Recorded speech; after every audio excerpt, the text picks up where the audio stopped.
Hi guys, Sci-fi Recapped here. Before we start, warning. Spoilers ahead. Today, I'm gonna explain a 2012 British-American science fiction movie called Prometheus. The film is the fifth entry in the Aliens franchise, serving as a prequel to 1979 science fiction horror film, Aliens. Make sure to watch until the end because there will be a bonus fun fact about the movie. On prehistoric Earth, as a huge alien UFO departs from the planet, a humanoid alien stands beside the waterfall and drinks the dark liquid, causing his body to disintegrate. As its remains cascade into the waterfall, the alien's DNA triggers a biogenetic reaction. Later in 2089, two archaeologists, Elizabeth Shaw and Charlie Holloway, are doing an observation in a cave when they discover an ancient star map and consider it as an invitation from humanity creators, or they call it as engineers. In a large spaceship, the ship's crew makes the long journey sleeping in status while an android robot, named David, monitors their voyage. After 2 years, the ship suddenly stops and says that they have already reached the destination threshold, meaning that they have arrived at their destination. The first crew, or known as Mission Director, Meredith Vickers, has awakened and is approached by David, commanding him to wake up the entire crew. The crew then is presented a visual recording, showing Sir Peter Weyland, the CEO of Weyland Corporation, the man who gathered the funding to construct the advanced research vessel, named Prometheus, to find the engineers. The boss then introduces the archaeologists, who explains that archaeological digs from all around the world indicate the same pictogram, showing men worshipping giant creatures pointing into a star. From that, they then found a planet which is capable of sustaining life named LV-223, the planet that they just arrived at. The Prometheus lands near a large artificial structure in a valley. With 6 hours left of the daylight, the survey team starts to suit up and heads inside to explore. Using Mr. Fifield's advanced detector drones, they are able to picture the whole grid of the structure. They continue their expedition deeper and then discover a room with a hole inside it where the air is breathable as something is generating an atmosphere. David, on the other side, discovers green slime which contains many particles and makes some electric sound. He also presses a sequence of buttons to the wall, activating a recorded hologram which shows several engineers in spacesuits running from something. The survey team then chases the hologram and finds one of the engineers falls down in front of a door whose body is still there. The carbon reader indicates that the body has been laying there for more than 2,000 years. David attempts to open the door and they discover a room full of well-arranged cylindrical vases containing black liquid and paintings all over the wall. Suddenly, the control unit detects incoming silica storms and the survey team immediately starts to fall back. They also bring the dead engineer's head and David packs one of the vases. The team removes the helmet from the deceased engineer's head and manages to shock the head back to life momentarily before it explodes into pieces. Shaw then takes a DNA sample and analyzes it, discovering that the engineer has the same DNA as humans with a perfect match. David investigates the stolen cylinder and discovers the black liquid within. He secretly takes a drop of the liquid and intentionally infects Holloway with the substance by giving him a glass of champagne. Unaware of what is within his body, he engages in sexual intercourse with Shaw. On the other side, Philfield and Milburn, who were left behind, continue their exploration in the cave. They come across a pile of engineer bodies while they are suddenly told by the control unit that a detector drone reading a life form from the west, but it suddenly disappears claiming that it's just a glitch. Having known that, they decide to walk towards the east and arrive at the previously visited room. They spot something slithering in the river of black liquid and suddenly a snake-like creature pops out. The aggressive creature then attacks Milburn. Philfield tries his best to help his mate but it ends up breaking his arms and killing Milburn. It also sprays corrosive fluid towards Milburn's helmet, destroying it and burning his face. The next day, the crew returns to the structures while David suddenly stops and turns to another direction.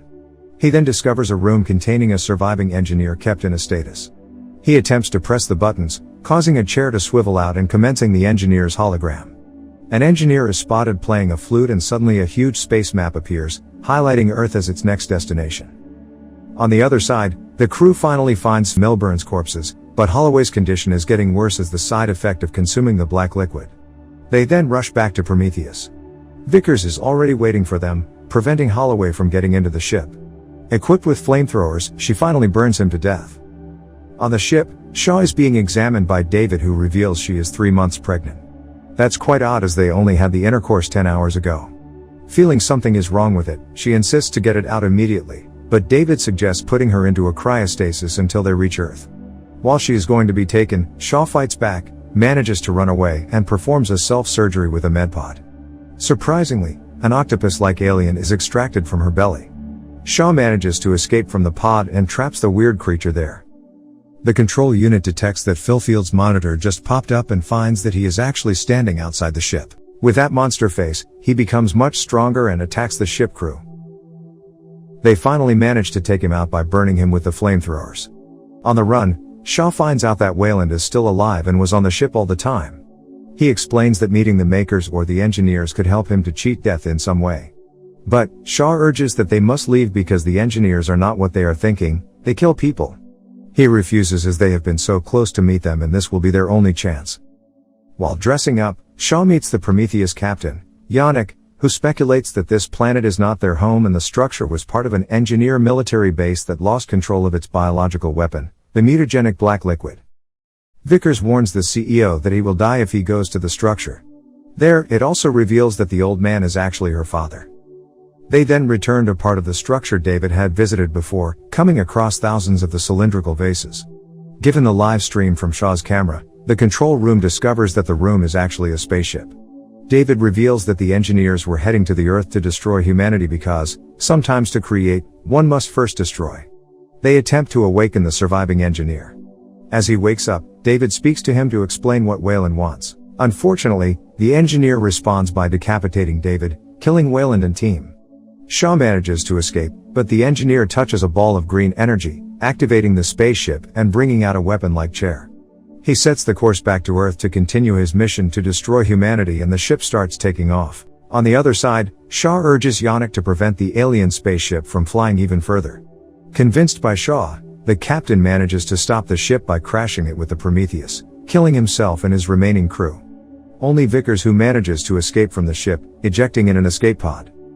As the ship collides, it starts rolling in a perfectly straight line, killing Vickers as she fails to outrun it. It's quite funny to see Vickers' inability to run in a different direction. Barely surviving, Shaw makes it to wreck Prometheus and finds the alien offspring she had removed previously, now has grown to enormous size. Luckily, it is still trapped in the medical bay. Surprisingly, David is still alive and reveals to her that the engineer has survived the crash and is coming for her. Moments later, the engineer forces open the ship's airlock and attacks Shaw, but she manages to open the medical bay's door and unleashes the alien offspring. After a struggle, the engineer is subdued by the gigantic creature, which thrusts an ovipositor down the engineer's throat, killing him. David begs for Shaw's help and claims that there is still another ship and he could fly the ship. Without an option and desperate for an answer, Shaw then recovers David's head and body from the wrecked engineer's ship. With his help, instead of flying back to Earth, they are heading for the engineer's homeworld, hoping to find why they created humanity, but only to attempt to destroy it later. The black liquid was originally created by the engineers as a biological weapon with the purposes to wipe out the entire planet, especially Earth. It's actually a lethal mutagenic pathogen composed of billions of small microorganisms. They were kept in the cylindrical vase due to its unstable nature at ambient temperature. As we saw in the previous scene where the crew force into the room and disrupt the atmosphere, the black liquid begins to react. We also have seen throughout the movie that the creatures infect the hosts, causing them to mutate, turning them later into more aggressive and stronger creatures. Subscribe to watch more videos like this, turn on notifications, and leave a like to help the channel out. Thank you for watching.